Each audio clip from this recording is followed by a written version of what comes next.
प्राचीन भारत की उस शांत सुबह में, जहां हर किरण एक संदेश लेकर आती थी, जहां हर श्वास एक साधना थी, वहां एक नियम भी था, एक अनुशासन, जिसे हमारे ऋषियों ने बहुत गंभीरता से बताया।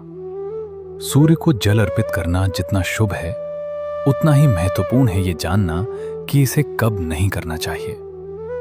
वेदों में कहा गया है, ऋतम च सत्यम च, अर्थात हर कार्य का एक सही समय और नियम होता है, और जब हम उस नियम के विरुद्ध जाते हैं तो वही कार्य अपना प्रभाव खो देता है। आज हम जानेंगे वे 7 महत्वपूर्ण समय और स्थितियां जब सूर्य देव को जल अर्पित नहीं करना चाहिए। पहली स्थिति, सूर्यास्त के बाद कभी भी जल अर्पित ना करें। जब सूर्य अस्त हो जाता है तो उसकी ऊर्जा स्थिर हो जाती है।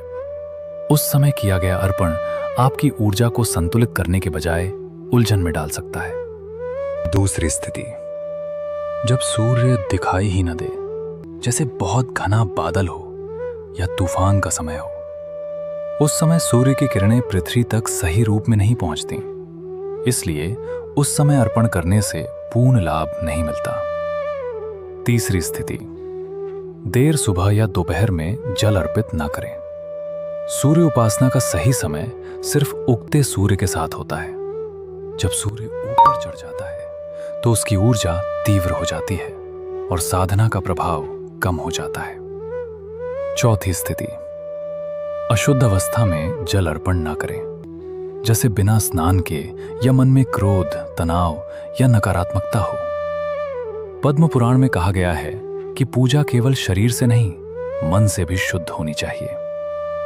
पांचवी स्थिति, जल्दीबाजी में या बिना भावना के जल न दें। जब आप केवल एक औपचारिकता निभाते हैं तो वो साधना नहीं रहती।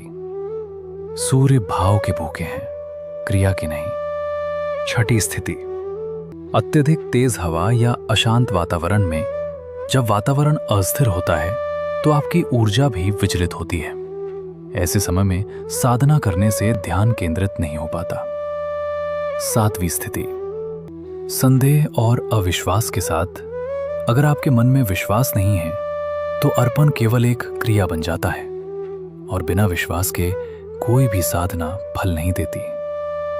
लेकिन एक और गहरी बात है। ब्रह्म पुराण में संकेत मिलता है कि हर पूजा तभी फल देती है जब वो सही समय, सही भावना और सही अवस्था में की जाए, अन्यथा वो केवल एक आदत बनकर रह जाती है।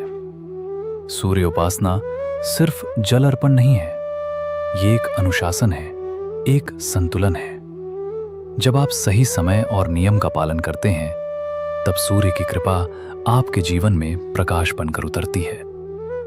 अगर आप चाहते हैं कि आपकी साधना सफल हो, तो इन नियमों का पालन अवश्य करें।